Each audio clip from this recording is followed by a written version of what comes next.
Sosok capres yaitu Anies Baswedan yang kami yakini bisa membawa perubahan dan perbaikan untuk 2024. Nah, malah kami ingin bertanya sebenarnya, ini koalisi besar ini bertahan nggak? Seperti angka yang tadi saya sampaikan, belum ada koalisinya, belum ada yang nyalonin, 26%. Sementara yang sudah rame-rame koalisi-koalisian sejak dulu, 25 nggak naik-naik, 25 nggak naik-naik. Ada yang naik 30, seolah-olah sekian persennya keberuntungan gitu loh. Ganjar nih belum diapa-apain nih bos. Koalisinya kagak ada, yang nyalonin nggak ada, dia jalan sendiri aja nih. 26. Bagaimana menjelaskan fenomena alam seperti ini? Ya itu kalau koalisi besar, itulah yang membedakan koalisi perubahan dengan teman-teman parpol yang lain. Karena kami bertiga ini membentuk kebersamaan karena didasari oleh dorongan dari rakyat. Nah gini loh, Prabowo sudah diusung jadi capres 30%. Anies sudah ada yang ngusung jadi capres 25%. Ganjar belum ada yang ngusung 26. Baru satu orang saya sudah menakutkan buat kalian. Bagaimana satu partai? Belum ada koalisi, belum diusung partai, Ganjar sudah cukup moncer, apalagi jika sudah full dukungan. Saya menduga ini sebagai sebuah strategi untuk mengepung PDIP. Saya yakin nanti P3 akan bergabung dengan PDIP. Sudah ada belum sih? Wallahu a'lam. Saya tidak melihat ada resistensi dari siapapun, dan kita juga tidak resistensi pada siapapun. Bahwa kemudian ada anggapan, apalagi ada pengamatan dari pengamat ini kan apa aja diamati, ya kan? Kita berdua seolah merepresentasikan apa gitu, padahal enggak. Ini ya, setiap partai politik ini tidak dipengaruhi oleh yang lain-lain atau menunggu restu langit kayak atau menunggu restu dari si A atau si B. Enggak, tapi kenapa ada dorongan yang kuat dari rakyat perubahan? Nggak perlu takut. Enggak lah, nggak menakutkan itu buat kita. Gini loh, baru satu orang Ganjar loh. Padahal belum diusung ya Bang? Belum ada yang usung, sudah 26. Gimana kalau diusung? Bahwa kalau kemudian kalian berencana mengepung PD Perjuangan karena ketakutan-ketakutan seperti yang saya sampaikan tadi, ya itu tidak akan menakutkan kita juga. Tapi sangat disayangkan saja gitu kalau ada teman-teman partai-partai besar lain masih berharap-harap endorsement dari pihak lain gitu. Enggak, orang kita belum mencalonkan Ganjar, kita belum punya calon presiden, jadi siapapun yang naik turun tidak terlalu persoalan buat kita ya. Ya kita berterima kasih ya, ada kader PD Perjuangan yang masuk dalam survei capres. Tapi kalau kita bicara tertib organisasi, disiplin organisasi, harus kita tegaskan bahwa sampai hari ini belum ada keputusan. Hasil jajak pendapat Lembaga Survei Indonesia atau LSI menunjukkan terdapat penurunan pada elektabilitas Ganjar dalam 3 bulan terakhir. Prabowo Subianto kembali jadi nomor 1, disusul oleh Ganjar Pranowo 26,9% dan Anies 25,3%. Elektabilitas Ganjar merosot dan disalip Prabowo, Bang Adian. Komentar Anda? Elektabilitas Ganjar sebagai calon presiden, PDI Perjuangan belum mencalonkan dia sebagai calon presiden. Jadi elektabilitas yang kita bahas ini elektabilitas yang mana nih? Karena kalau kita membahasnya, artinya bisa juga orang akan menafsirkan bahwa sudah Ganjar lah calon presiden dari PDI Perjuangan. Padahal belum tentu. Selama belum diputuskan partai, ya belum. Itu loh. Tapi kalau kita cuma membaca surveinya, naik turun dinamis, ya biasa-biasa aja. Nggak ada sesuatu yang istimewa lah.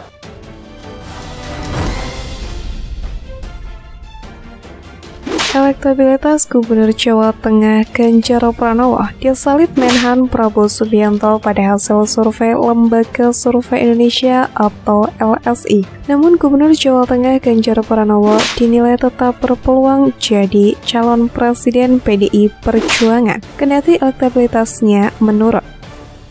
Walaupun Ganjar turun elektabilitasnya, kemungkinan besar PDIP masih berani untuk mengusung Ganjar, kata Ujang kepada Kompas.com 13 April.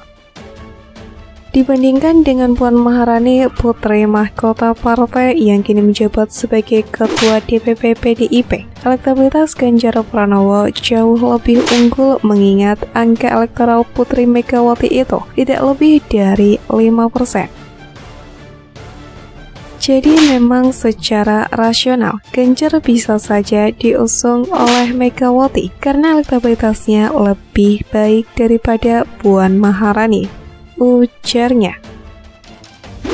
Sebagai partai pemenangan pemilu 2 kali berturut-turut yang mengantongi elektabilitas terbesar, PDI Perjuangan pun diprediksi akan tetap mengusung kader sendiri sebagai calon RI 1.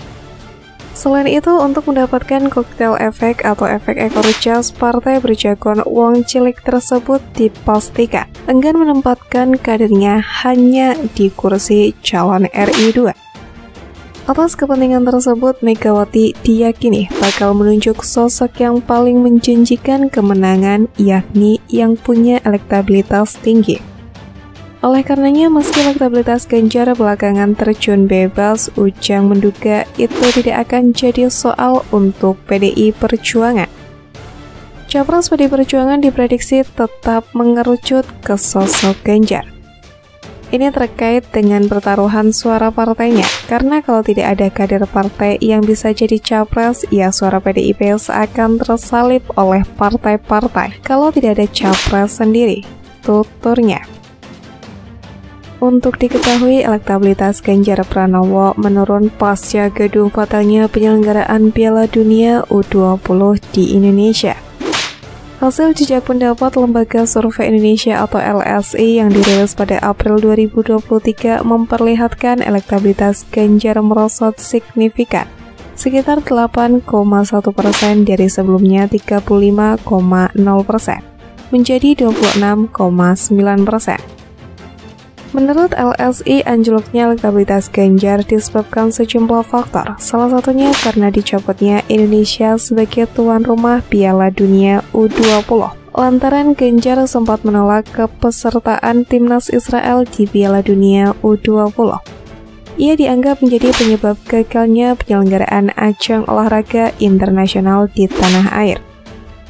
Adapun Ganjar menolak kepesertaan timnas Israel di Piala Dunia U20 karena beralasan berpegang teguh pada amanat Soekarno untuk terus mendukung kemerdekaan Palestina. Kita sudah tahu bagaimana komitmen Bung Karno terhadap Palestina, baik yang disuarakan dalam Konferensi Asia Afrika, Gerakan Non-Blok, dan maupun dalam Conference of the New Emerging Force. Jadi ya kita ikut amanat beliau, kata Ganjar dalam keterangan tertulis 23 Maret. Karenanya penting bagi kita untuk tetap menyuarakan dukungan kita kepada perjuangan Palestina merdeka, tuturnya. Begitu Ganjar jadi sasaran kemarahan warganet karena penyelenggaraan Piala Dunia U20 di Indonesia gagal. PDI Perjuangan langsung membela orang nomor 1 di Jawa Tengah itu.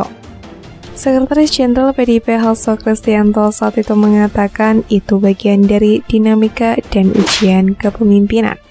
Kami juga membaca setiap serangan-serangan itu bagian dari suatu dinamika, suatu ujian-ujian agar pemimpin-pemimpin Indonesia memang kokoh di dalam prinsip, kata Hasto dalam kawasan Gelora Bung Karno, Jakarta, 30 Maret. Sebagai pemenang pemilu 2019 silam, partai berlambang banteng moncong putih ini dihadapkan pada opsi bergabung dengan koalisi besar yang akan berisi gabungan partai-partai dari Koalisi Indonesia Bersatu atau KIB dan Koalisi Kebangkitan Indonesia Raya atau KIR, atau memilih untuk mengusung jalannya sendiri. Ketua DPP PDIP Arya Bima saat ditemui di gedung DPR Kamis 13 April mengatakan PDI Perjuangan menghargai pertemuan berbagai partai politik yang sekarang gencar dilakukan untuk membangun koalisi besar. PDIP yang memiliki golden ticket dalam pemilu 2024 dikatakannya hanya mengenal istilah kerjasama dibanding koalisi. Meski demikian, Arya menjelaskan masalah politik nasional tidak bisa diselesaikan sendiri oleh PDIP. Untuk menyelesaikan masalah tersebut tetap dibutuhkan kerjasama politik antar partai. Sementara itu, terkait dengan calon presiden dari PDI Perjuangan, Arya menyebutkan nama calon yang diusung sudah direstui dan dikantongi oleh Ketua Umum PDI Perjuangan, Megawati Soekarno Putri. Bahkan Megawati sudah menentukan waktu yang tepat untuk mengumumkan dalam waktu dekat.